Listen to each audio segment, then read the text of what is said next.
बाल हमारे अच्छे लंबे और सुंदर होना चाहिए।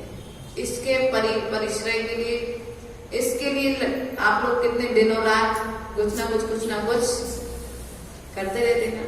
लेकिन मंदिर में जब भी आओ तो अपने बालों को अभी तो बांध करके आओ, लेकिन आगे के लिए भी, अपने बच्चों के लिए भी यही संस्कार को, यही धर्म की सुरक्षा करनी है। तो उसके बाद में चर्या परिचय, आहार चर्या आदि के लिए जब वे जाते हैं तो रास्ते में कोई नाना तरह के तर्क करते हैं, नाना तरह के अपशब्दों का यूज करते हैं, तो उनको क्या करते हैं, विशुद्धा परिचय, विषादी की वेदना यदि कोई उन्हें आहार, अभी कई बार देखो, अभी पंडित तरुण सागर जी की एक बार सुना था किसी ने उनको आहार में पारा आदि दे दिया था, ऐसे भी परिचय होते हैं। उसके बाद में शैया परिचय, कौन सा परिचय, शैया परिचय, काष्ठ के आसन पर सोना, धरती के आसन पर विश्राम करना, कोमल गद्दे का त्याग कर देना, रुई आदि का गद्दों पर बैठ सोने का त्याग कर देना, कोमल वस्त्रों का ओढ़ने का त्याग कर देना। शैया परिचय, सोने का आसन भी, क्यों, क्योंकि आलस, प्रमाद बढ़ेगा, सॉफ्ट चीज होगी तो राग बढ़ेगा, किससे, शरीर से। मूलाचार में बताया है, उत्कृष्ट चर्या को धारण करने वाले मुनिराज होते हैं, वे एक करवट से सोते हैं। कैसे सोते हैं, एक करवट से सोते हैं।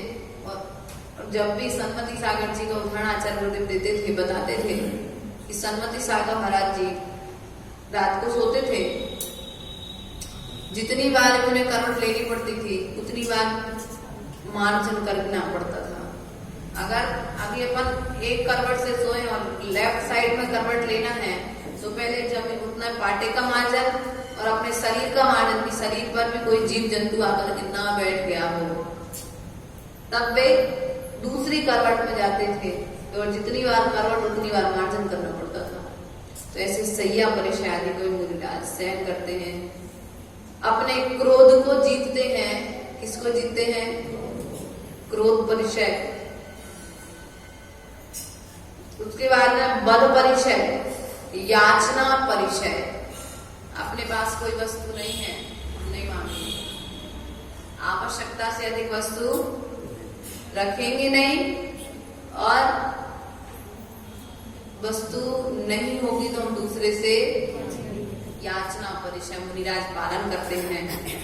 बिना मांगे वीर चर्या के साथ में आहार चर्या में निकलते हैं, करते हैं, महावीर की चर्या का पालन करते हैं।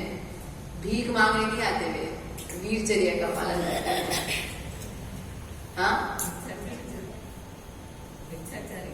हाँ, जो आहार चर्या के लिए जाते हैं, भिक्षा के लिए भले जाते हैं, लेकिन वीर चर्या पूर्वक कोई दास बन के नहीं जाते हैं कि आज मुझे ये खाना है, जो मिल जाएगा सो, जो मिल जाएगा सो, इच्छा लेकर के नहीं जाते हैं। अपनी इंद्रियों का दमन करके जाते हैं। क्या करके जाते हैं, इंद्रियों का दमन करके जाते हैं। अपन जिस भोजन को चखने में, खाने में विचार करते हैं, उस भोजन को मुनिराज आनंद पूर्वक ग्रहण करते हैं। आनंद पूर्वक आहार के समय बिना नमक का गया तो, बिना मिर्ची का गया तो, बिना खटाई का गया तो, बिना घी का गया तो, बिना तेल का गया तो, बिना मीठे का भोजन है, फिर भी क्या कर लिया। और यदि हमारे साथ ऐसा हो जाए एक आध दिन, और एक आध दिन के साथ साथ यदि एक दिन तो चला लोगे, 3-4 दिन हो जाए, फिर देखो घर वालों की स्थिति। हम तो कल से होटल में भोजन करेंगे, भोजन ही बनाना नहीं आता है। इसलिए भैया विचार करो, परिवर्तन लेकर के आओ। एक बार ये समझ लो कि मुनिराज कैसे करते होंगे भोजन।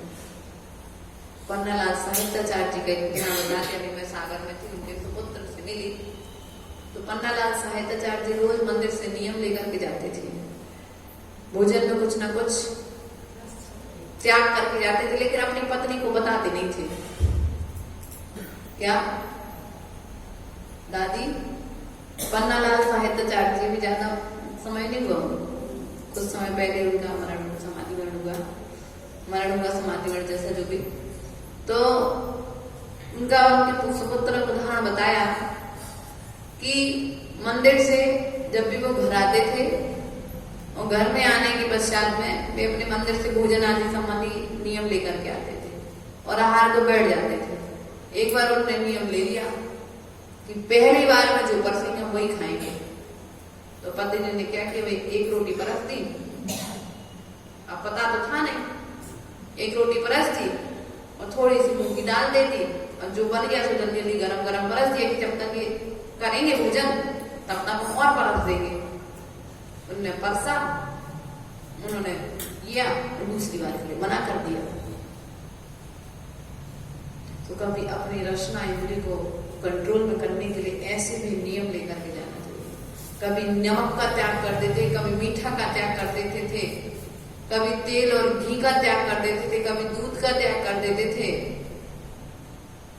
अब घर में तो भोजन पूरा नमक का बना है, अब क्या ग्रहण करोगे? तो दूध और शक्कर पानी पी के अपने आ गए, कहना नहीं है, तत्काल थाली में से हटवाते थे, सामने से साधु हटवाते। तो महापुरुष जो होते थे वे अपनी इंद्रियों को घर में रहते हुए भी इस प्रकार से कंट्रोल में करते थे। कैसे करते थे? कैसे करोगे?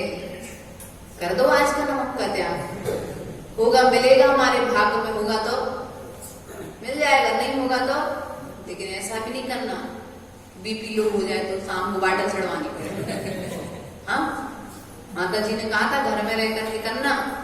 आज तो हमारा नमक का त्याग है भैया, जिनकी सामर्थ्य हो वही करना, जिनकी सामर्थ्य नहीं हो उल्टा डॉक्टर से बाटल और अंग्रेजी दवाइयों का सेवन करना पड़े, उससे अच्छा है तो नमक खा लेना। ऐसे महान महान आचार्य को निर्ग्रंथ गुरु ऐसे हुआ करते, तो पंडित का उदाहरण दे रहे कि वो भी गृहस्थ थे। तो यहाँ पर मुनिराज जो होते हैं वे भी क्या करते हैं, भोजन आदि संबंधी परिचय को सहन करते हैं, याचना नहीं करते, किसी वस्तु की मांग नहीं करते। आचार्य गुरुदेव का ऐसा उदाहरण आता है कि आचार्य गुरुदेव 2008 में द्रोणगिरी में चातुर्मास कर रहे थे और आचार्य गुरुदेव प्राय करके सभी श्रावकों से मौन रहते थे जब द्रोणगिरी में थे। तो अब जैसे आचार्य गुरुदेव तो कवि है, लेखन कला उनकी सबसे उत्कृष्ट है वर्तमान काल में, ऐसा बड़े बड़े विद्वानों के मुख से मैंने सुना है कि उनके बराबर लेखनी अभी किसी की भी नहीं चलती है, उनकी जैसी लेखनी अच्छी सुंदर शब्दों के साथ में। तो आचार्य गुरुदेव द्रोणगिरी में थे, तो द्रोणगिरी में उन्होंने आज विचार किया कि पेन खत्म हो गया है, अभी किसी से कहा नहीं है पेन खत्म हो गया है, और जब तक पहाड़ की वंदना करके आएंगे या कमरे से बाहर निकलेंगे कोई ना दूसरा व्यक्ति पेन नहीं करके चला।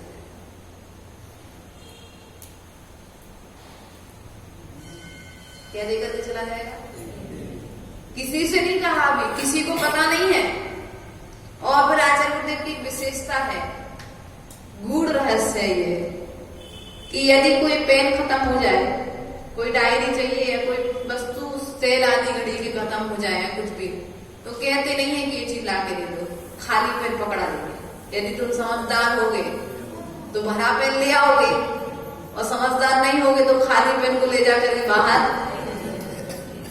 खाली पेन देने का तात्पर्य क्या है? शुरू में आचार्य जी हम लोग को दे देते थे, खाली पेन क्यों दे दिया, समझते नहीं थे।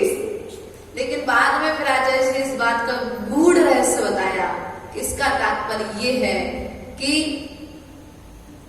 खाली पेन भरा पेन अब चाहिए है, मांग नहीं रहे हम। अगर समझदार हो गए तो ला करके पुरानी चीज का जब हम त्याग करेंगे, जब तो नई चीज घड़ी आती की। बहुत सारे ऐसे आचार्य गुरुदेव उदाहरण बताते रहते थे हम लोगों को। तो साधना के प्रभाव से याचना नहीं करनी पड़ती है। कहते हैं नियम ले लेंगे तो कैसे होगा? भैया नियम तो लो तुम, नियम अपने आप। मैंने पंकज जी के वहां से चलते समय नियम दिया कि मैं अपने लिए कुछ नहीं मांगूंगी, अपने लिए किसी से मेरी आवश्यकता है, मुझे जो आवश्यकता है वो मेरे को कुछ भी नहीं मांगना है, लेकिन जो गुरु आदि के लिए आवश्यक है, संघ के देने के लिए आवश्यक है, उसके लिए जरूर हिंट करूंगी। तो ऐसा करके नियम अभी तक चल रहा है। अपन ने नहीं मांगा, गुरुदेव ने अपने आप पेन वहां से गुरुदेव ने डायरिया मांगे। क्या सोचा था कि ऐसी चीज होनी चाहिए, लेकिन गुरुदेव के आशीर्वाद से वो भी चीज प्राप्त हो जाती है। गुरुदेव को कहां से मालूम पड़ जाता है वो तो भगवान ही जान सकते हैं। तो इसलिए भैया अपन कहते हैं बिना मांगे तो आजकल भीख भी नहीं मिलती है। मुनिराज जब हार बजाते हैं तो बिना मांगे तो न जबरदस्ती के रसगुल्ले खिलाते हैं। याचना परिचय का हमने क्या किया है? त्याग की महिमा है।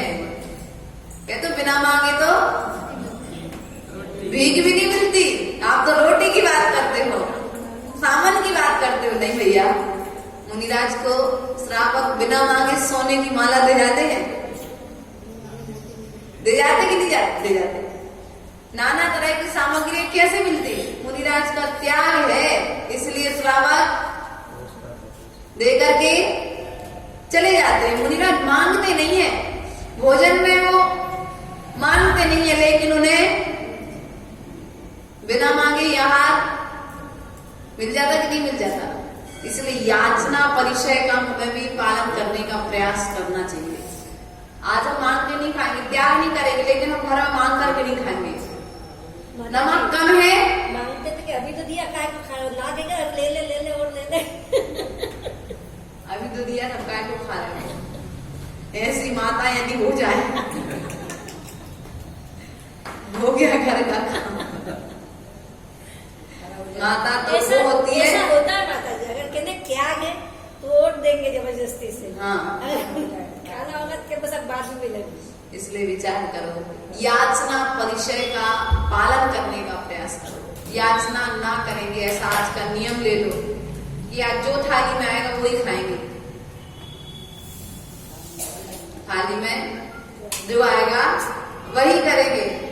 देखो अपने पुण्य का प्रभाव तो देखो, पुण्य का प्रभाव तो देखो एक बार, कितना पुण्य है तुम्हारा हृदय में। अपने पुण्य की परीक्षा तो करो इस बार। उसके बाद में दूसरा परिचय आता है अलाभ परिचय। क्या? अलाभ परिचय, रोग परिचय, रोग आदि की वेदना। अलाभ परिचय, लाभ होने वाला था किसी वस्तु विशेष का, नहीं हुआ लाभ।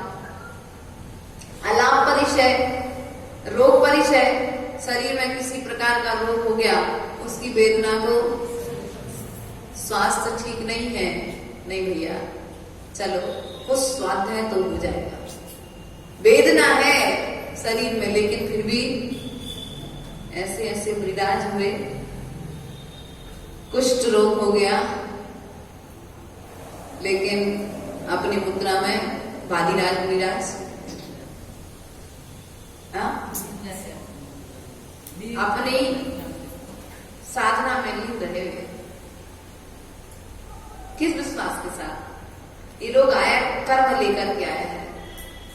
कर्म के उदय से ये रोग आज हमको आया है, और कर्म के उदय से ये रोग मुझे जो आया है, ये कर्म निर्जरा का साधन बनाऊंगा मैं, इसे कर्म बंध का साधन।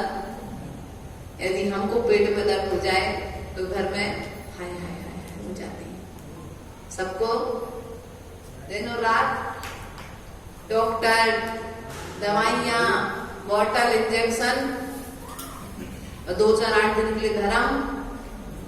अब शरीर में वेदना हो भैया, चाहे कुछ भी हो। 28 प्रतिकर्म तो मुनिराज को करने ही है। कैसे करने हैं?